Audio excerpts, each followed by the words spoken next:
about that July 25th conversation he had with President Zelensky of Ukraine, it's very interesting. So on the one hand, he took support from Russia for his 2016 electoral campaign. But in this conversation, he's asking Zelensky for his support, and he's offering him anti-tank missiles to shoot at Russian tanks, right?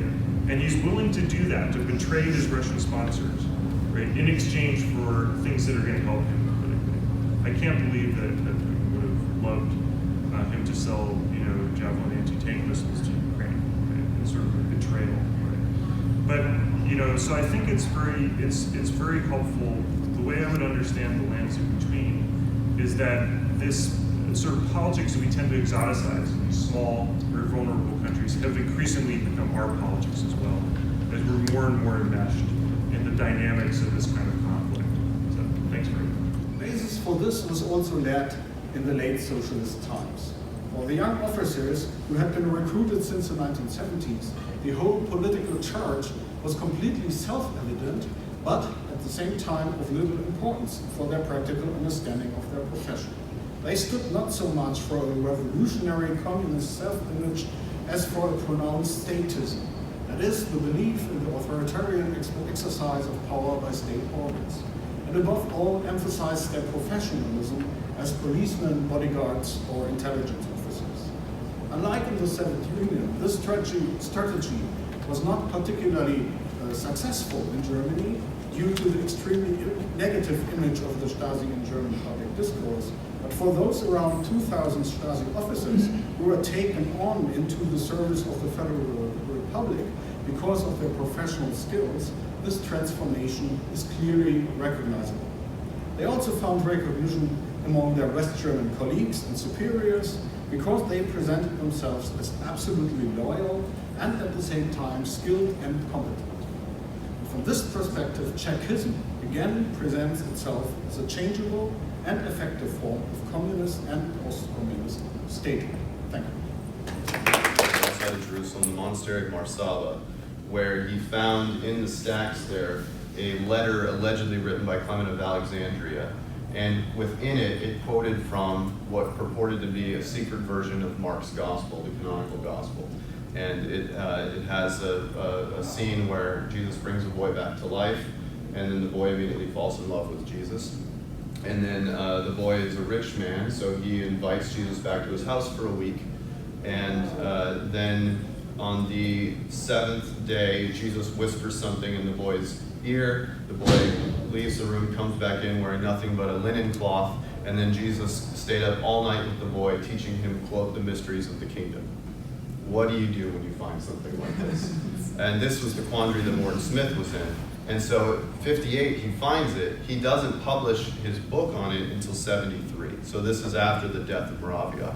However, he did present on it in 1960 at the the National Meeting of the Society of Biblical Literature in New York. So it's possible Moraviov heard about then, but it doesn't seem to play a role. But what's interesting, my personal opinion, is that Clement didn't write this letter. I also don't think it's a forgery, but Clement didn't write this, but it plays on the same, it capitalizes on the same reputation of Clement as somebody who believed that there was a deep truth within Christianity that was passed down secretly and made its way through the Alexandrian church. It plays on that same trope that attracted Moraviov to Clement in the first place. So that is the connection, I think. Socializing in front of the front. This series also provides a good example of the ways in which Granberg's colorized cards serve to aestheticize the image, making them objects of both curiosity and beauty.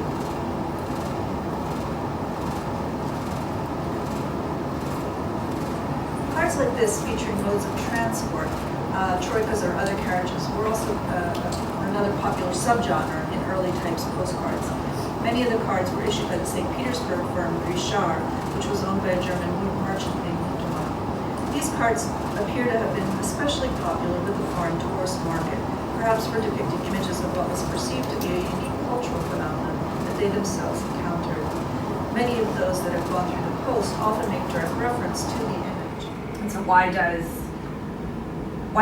where you have the fortune to be born entitle you to things that people who want to why is membership in the nation not voluntary? I guess that's what I'm trying to get to, right? And in the way that perhaps membership in other things are voluntary, you can join a church in some ways, right? But you can't. Why?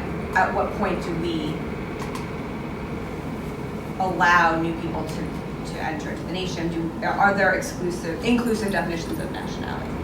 And then the other thing is who gets to be a nation, and who gets to be a nation that gets their own state. And I try and explain like the threshold principle that used to exist, like that Adam Smith talks about, and you had to be able to support yourself financially, and then how does that change? But why are, if I ask students, do we know of examples of, there are obviously, they can name states that are not nations, they can name empires, right? But can we name nations that don't have states? And they know the Kurds, like that's what they say, and they know that for some reason. But why don't the Kurds get their own nation? They don't know. And should, at what point, or when we talk about the problems with giving, like the Muslim League wanted proportional representation to protect the rights of all Muslims, but what if you took every ethnic linguistic group in India and gave them their own nation state? Like what are the problems with that? You can throw up the map of the partition plan for Israel. You can throw up the map for the partition plan of the British Raj, and they can see that what was the problem. They can see, well, they're not connected, and this is ridiculous. But this idea of at what point why is South Ossetia not its own nation, right? At some point you just continue to get smaller and smaller. But the benefits are easy to see perhaps at the nation level, but how does the polity perceive benefits of being part of the nation? And most of those are, again, imagined, I assume, through experience. But if there's a perceived advantage of safety, to be part of another group, I can see that would be advantageous to attempt this type of what you're seeing as a phenomenon. I don't even know if they're that aware. So, you guys deal with these younger people all the time. And I deal with older people. And so I have a sense that maybe you look back on the failings of the secondary education and say, you were prepared to think like this. Now that you're in my room, I'm dealing with these challenges that weren't met at an earlier level. And so at what level does awareness occur, And I know you have a responsibility to bring that into the classroom and you challenge it. You're probably challenged with that. So.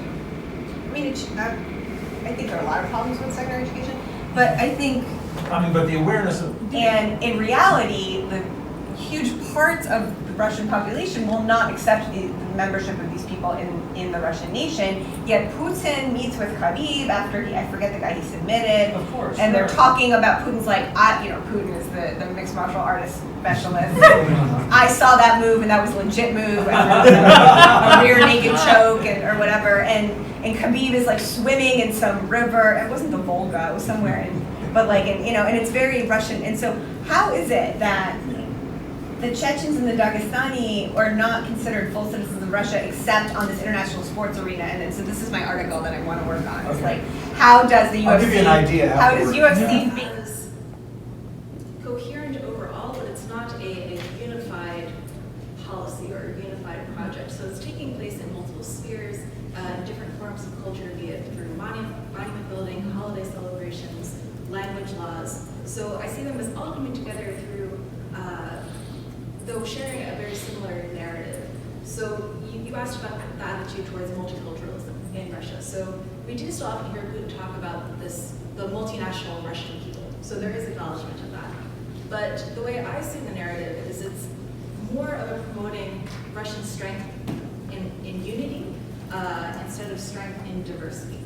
So it's acknowledging difference and accepting difference, but arguing that at the end of the day, everyone is Russian and should be buying into that Russian project. Into that, versus maybe it's a different experience when you're activating for your own interests in support of something. He's Albert Korean. I was married to a Dutch businessman who is also being made into a multimillionaire. The younger daughter, Konova, married Kirill Shamalov. Timchenko turned them into billionaires very quickly. As their villain Beritz got divorced, poor Khalil went back to being a mere multimillionaire. That kind of reminds me of Troika, who was a friend of the European University in St. Petersburg, came and talked to us at one point about how you become a billionaire.